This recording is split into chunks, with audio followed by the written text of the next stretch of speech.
మరణాత ఈ ఈ దినమున ప్రభు మనకు అనుగ్రహించిన దేవుని వాక్యము చదువుకుందామా?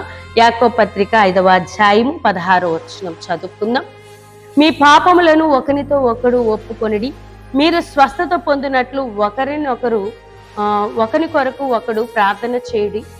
నీతిమంతుని విజ్ఞాపన మనపూర్వకమైనదై బహు బలము గలదై ఉండును. మరి ఈ దినము వాక్యములో కనిపిస్తూ ఉన్న మాట మనం చదవగలిగితే, చాలా మంది మీ కుటుంబీకుల కొరకు మీరు ప్రార్థన చేస్తూ ఉన్నారు. వారిలో ఉన్న అనారోగ్యముల కొరకు, లేకపోతే వారిలో ఉన్న సమస్యల కొరకు ప్రార్థన చేస్తున్నారు కదా. ఇక్కడ మరి ఈ పత్రికలో ప్రభువే తెలియజేస్తారు, మీ పాపములు ఒప్పుకొనిడి. ఒకరితో ఒకడు ఏం చేయాలి?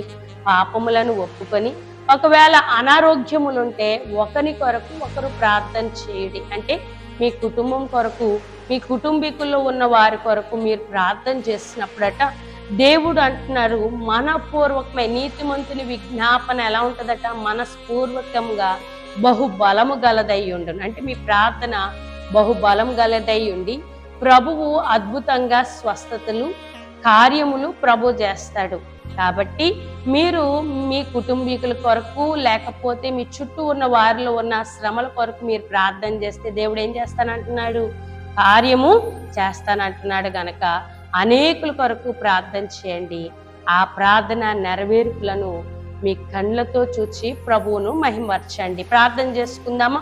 మహోన్నతుడా, సర్వోన్నతుడా, నీకు వందనాలు దేవా. అనారోగ్యంలో ఉన్న వారి కొరకు, ఒకరి కొరకు ఒకరు ప్రార్థన, స్వస్థత ప్రార్థనలు చేయమన్నావు కనుక ఈ దినమున ఎంతమంది చూస్తూ ఉన్నారు, ఎంతమంది ప్రభా వింటూ ఉన్నారు, ఈ యొక్క వాక్యము వింటున్న వారిలో ఎంతమంది అనారోగ్యం కలిగి ఉన్నారో, శ్రమలతో ఉన్నారో, భారములు కలిగి ఉన్నారో, లేములతో ఉన్నారో, వేదనలు కన్నీరుతో నలిగిపోతూ ఉన్నారో, ఆ ప్రజల కొరకు ఈ దినము నేను ప్రార్థిస్తూ ఉన్నాను.